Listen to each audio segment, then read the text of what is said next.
آگے اور ایک سوال ہم شامل کرتے ہیں، کیا جشن میلاد النبی صلی اللہ علیہ وسلم پر خرچ کرنا، کھانا کھلانا، کیا یہ اسراف میں آئے گا؟ دیکھیے، اس کو یہ جو کھانا کھلانے کا مسئلہ ہے یا پھر جشن میلاد النبی صلی اللہ علیہ وسلم کے موقع پر حضور کے نام نامی کی نسبت سے خرچ کا جو مرحلہ ہے، اس کو آپ شریعت کے بنیادی اصول سے دیکھیں،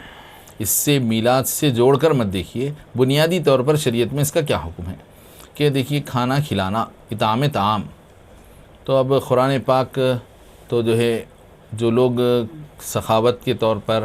جود و سخا کے طور پر کھانا کھلاتے ہیں، مہمان نوازی کرتے ہیں، ان کی تو شریعت میں ان کو سراہا گیا ہے، ان کے اس کام کی ہمت افزائی کی گئی، ان کی قدر افزائی کی گئی۔ قرآن پاک فرماتا ہے وَيُطْعِمُونَ الطَّعَامَ عَلَى حُبِّهِ مِسْكِينًا وَيَتِيمًا وَأَسِيرًا۔ بطور خاص اہل بیت نبوت حضرت سیدنا علی مرتضیٰ، بی بی سیدتنا فاطمہ الزہرا رضی اللہ عنہا، حسنین کریمین کی شان میں بطور خاص یہ آیت شریفہ نازل ہوئی، تو ان کی حوالے سے ان کی شان سخاوت کو بیان کیا جا رہا ہے کہ وَيُطْعِمُونَ الطَّعَامَ عَلَى حُبِّهِ مِسْكِينًا وَيَتِيمًا وَأَسِيرًا، کہ یہ لوگ کھانا کھلاتے ہیں اللہ کی محبت پر، اللہ کی محبت میں کھانا کھلاتے ہیں۔ وَيُطْعِمُونَ الطَّعَامَ عَلَى حُبِّهِ، سبحان اللہ، مسکینا و یتیما و اسیرا، ہر ضرورت مند کو، مسکین و محتاج کو، اور یتیم کو، اور قیدی کو۔ پھر اس کے علاوہ یہ تو یتیم، محتاج، قیدی، ان کو کھانا کھلانے کی بات ہوئی، لیکن اگر کسی مہمان کی مہمان نوازی کی جاتے ہیں تو اس کے لیے بھی مہمان کی مہمان نوازی اگر کی جاتی ہے تو اس کے لیے بڑی فضیلت کی بات بتائی گئی کہ نبی پاک علیہ الصلاۃ والسلام ارشاد فرماتے ہیں من کان یؤمن باللہ والیوم الآخر فلیکرم ضیفہ وجارہ، سبحان اللہ، کہ یہاں یہ فرمایا جا رہا ہے کہ جو آدمی اللہ پر ایمان رکھتا ہے اور آخرت پر ایمان رکھتا ہے تو اس کو چاہیے کہ اپنے مہمان کا اکرام کرے۔ سبحان اللہ۔ پھر مہمان کا اکرام کیا ہے تو بتایا گیا کہ مہمان کے اکرام کے سلسلے میں جب وہ آ کر قیام کرے تو پہلا جو دن ہوتا ہے اس کی آمد کا، پہلے دن ہم جو گھر میں روز کا کھانا کھاتے ہیں، معمول کا، ہم گھر میں روز کا جو معمول کا کھانا کھاتے ہیں وہ کھانا نہیں کھلانا ہے۔ سبحان اللہ۔ اکرام ضیف میں حضور فرماتے ہیں کہ اکرام ضیف یہ ہے کہ ہم اپنی عادت سے، اپنے روز کے کھانے سے کچھ پرتکلف اہتمام کریں۔ سبحان اللہ۔ تو کیا اب آپ اس کو اسراف کا نام دیں گے؟ اللہ اکبر۔ تو شریعت خود، سنت خود یہ بتا رہی ہے کہ مہمان کے لیے کچھ اچھا اہتمام کیا جائے، سبحان اللہ، سبحان اللہ۔ معمول کا کھانا نہیں کھلانا چاہیے، کہ پہلا دن مہمان کے اکرام کے پہلے دن کا کھانا ایسا ہونا چاہیے۔ تو یہ ہے مہمان کا اکرام۔ تو اب جب یہ ہمارے سامنے شریعت کے یہ نظائر ہیں، تو اب اگر میلاد کے موقع پر کھانا کھلایا جاتا ہے، اس کے لیے اہتمام کیا جاتا ہے، اب چاہے اس کو غریبوں کی مدد سمجھ کر بولیے، کچھ یتیموں اور بیواؤں کے لیے ایک مدد سمجھ کر کیجیے، یا قیدیوں کے لیے، یا پھر اگر ضرورت مند نہ بھی ہوں، ہر عام و خاص کے لیے اگر کیا جائے، تو مہمان کے اکرام میں جب شریعت کھلانے کی بات کرتی ہے، اور پھر دوسرے اور احادیث میں آیا ہے کہ نبی پاک علیہ الصلاۃ والسلام سے صحابہ نے دریافت کیا کہ ای الاعمال خیر، حضور کاموں میں، اسلام کی خصلتوں میں، بھلائی کے کاموں میں کون سا کام اچھا ہے؟ تو آپ کو حضرت محدث دکن علیہ الرحمہ کی سیدنا عبداللہ شاہ نقشبندی مجددی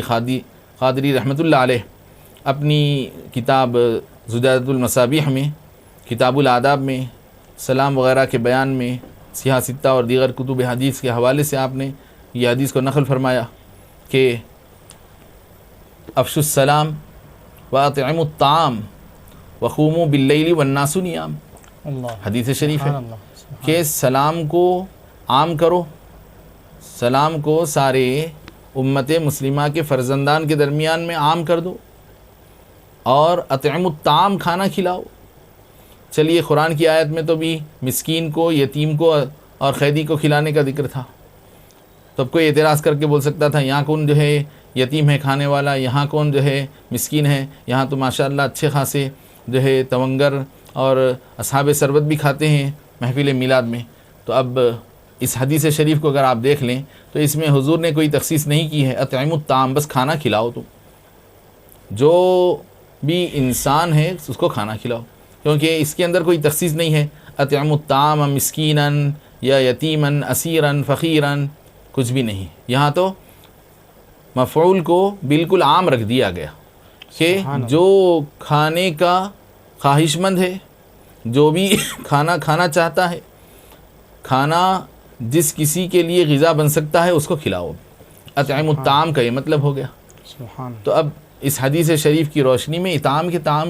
طعام کی فضیلت ثابت ہو گئی۔ سبحان تو اطعام طعام کی فضیلت جب بالعموم ثابت ہے، اور اگر یہی اطعام طعام کا کام میلاد مبارک کی فرحت و مسرت کی نسبت لے لیتا ہے تو اس کی فضیلت دوگنی ہو جائے گی، دو بالا ہو جائے گی۔ سبحان اللہ، سبحان اللہ۔ اسی طرح دیگر اور اہتمامات ہیں تو یہ فضول خرچی میں نہیں آئیں گے، بشرطے کہ اس کا خاص خیال رہے کہ اس میں کسی بھی اسلام کے شعائر کی توہین نہ ہونے پائے، یا اسلام کے کسی فرائض میں سے کسی فرض کی خلاف ورزی نہ ہونے پائے، اور اصول اسلام کو اس سے نقصان نہ پہنچتا ہو، اور پھر دیگر جو انسان ہیں،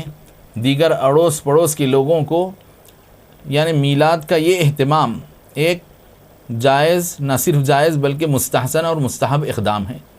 لیکن اس مستحب اقدام کے سلسلے میں ایسی کوئی حرکت نہیں ہونی چاہیے جس سے کسی کی تکلیف کا ہم باعث بن جائیں۔ مثلا یہ کہ راستے کے اندر ایسا ہجوم کرنا، شور و پکارا کرنا کہ دیگر محلے داروں کو، پڑوسیوں کو تکلیف ہو، کہ ہمارے اڑوس پڑوس میں کوئی ضعیف رہتے ہیں، کوئی جو ہے مریض ہوتے ہیں، تو ایسا شور و غوغا کرنا کہ لوگوں کی نیند حرام کر دی جا رہی ہے، ڈی جے لگا دینا، تو یہ ایسے امور ہیں کہ جس سے دوسروں کو تکلیف ہو رہی ہو۔ کہ حضور پاک علیہ الصلاۃ والسلام ارشاد فرماتے ہیں کہ مومن کی خصلت یہ ہوتی ہے کہ مومن کی شان یہ ہے کہ اس کا پڑوسی اس کی طرف سے ہر قسم کی تکلیف سے محفوظ رہے۔ کہ حضور پاک علیہ الصلاۃ والسلام نے یہ ارشاد فرمایا کہ پڑوسی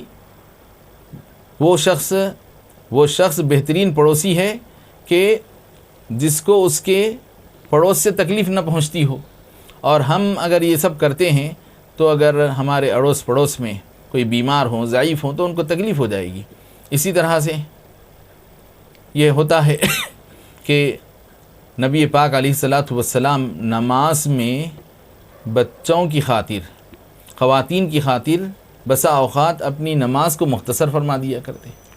بے شک نماز میں حضور اگر بچوں کے رونے کی آواز سنتے تو نماز کو مختصر فرما دیتے۔ تو دیکھیے ہماری شریعت میں انسانیت کی کتنی قدر ہے اللہ کہ ایک موقع پر تو حضور نے ایک صحابی سے ارشاد فرمایا کہ فَإِنَّ فِيكُمْ الضَّعِيفَ وَالْكَبِيرَ وَذَا الْحَاجَةِ، کہ نماز کو تم مسنون طریقے سے زیادہ طول نہ دو، کیونکہ تمہارے درمیان کوئی عمر رسیدہ بھی ہوتا ہے، اور کوئی کمزور و ناتواں بیمار بھی ہوتا ہے، اور کوئی ضرورت مند بھی ہوتا ہے، تو لہذا دیگر انسانوں کی سہولت کا بھی خیال کرنا چاہیے۔ اور پھر ہم جس ملک میں رہتے ہیں یہاں پر تو دوسرے اقوام کے ساتھ بھی ہمارے کو آمنا سامنا رہتا ہے، کہیں ایسا نہ ہو جائے کہ دیگر اقوام کے سامنے ہمارے نبی پاک علیہ الصلاۃ والسلام کی تعلیمات کی غلط شبیہ ان کے ذہن میں نہ بیٹھ جائے کہ یہ لوگ اسلام والے اپنے نبی کا جشن منا رہے ہیں، تو کہیں ان کے مذہب کے اندر ایسی تعلیمات تو نہیں ہے، غلط میسیج نہ چلا جائے۔ تو اچھا میسیج جائے، میلاد کا اہتمام ایسے کیجیے، ایسی خوش اسلوبی سے کیجیے کہ غیر قوم کے سامنے ایک اچھا میسیج جائے، اور میلاد اس طریقے سے کیجیے کہ اس میلاد کے اس طرز عمل کو دیکھ کر غیر کو ہمارے دین میں داخل ہونے کی توفیق و ترغیب ملے۔ سبحان اللہ۔